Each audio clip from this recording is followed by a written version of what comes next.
Okay, here in problem number 3, um, we're going to continue to reduce fractions. And here you got to make sure that we don't make the common error of, oh, look, there's an x in both. Let's just go ahead and cancel that. Can't do that in this one because that x on the top is grouped together with the 1, and the x squared is grouped together with the x. If it helps, put parentheses around anything that's added or subtracted. I would encourage you to do that. Therefore, you don't accidentally cancel terms that you're not able to. So let's go ahead and look. We need to factor both the numerator and denominator. That's the first step. And if we notice in the top, doesn't look like there's a common factor. There's not an x in both, and there's a 1 there, so they can't take any number out. And doesn't look like that's a difference of squares because x isn't squared. So it doesn't appear that the top factors at all. So we're just going to leave the top alone. That's going to be 1 plus x on the top. And on the bottom, looks like we do have an x in both. There's an x common in both terms. So we can take out a common factor of x there. And that leaves you with something plus something. And in this case, looks like we can, after we take the x out, take an x out of an x squared and leave with an x, and take an x out of the x, and x goes into x one time.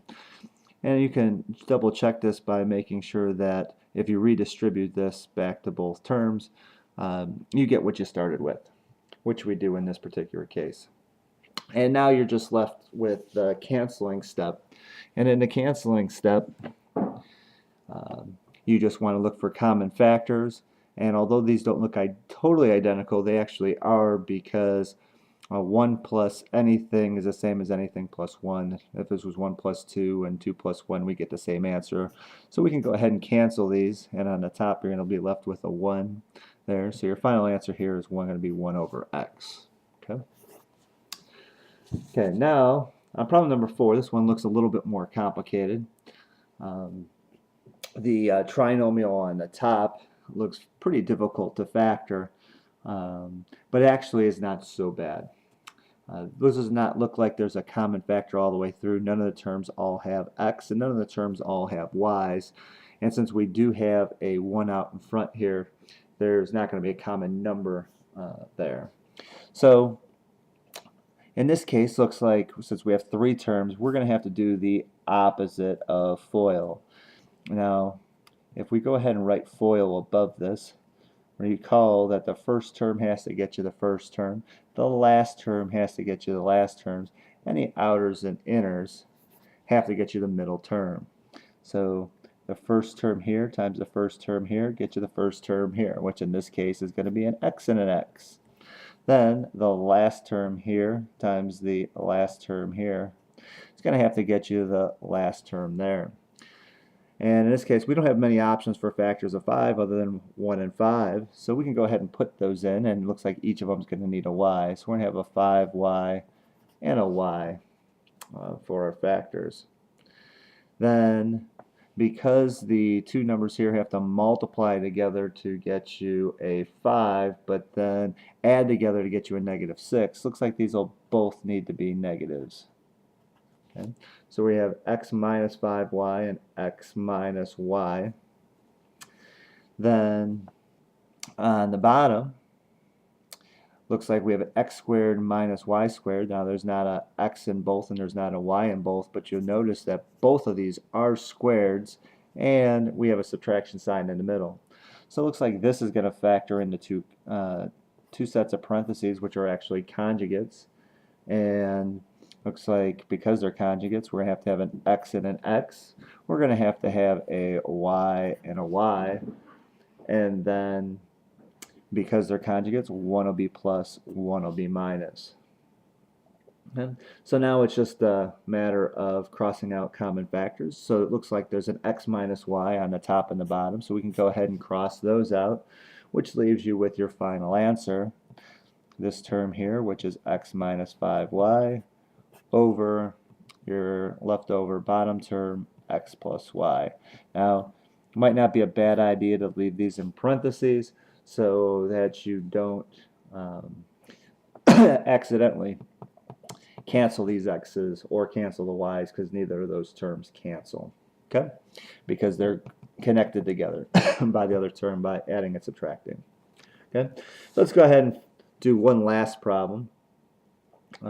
Let's do number 5.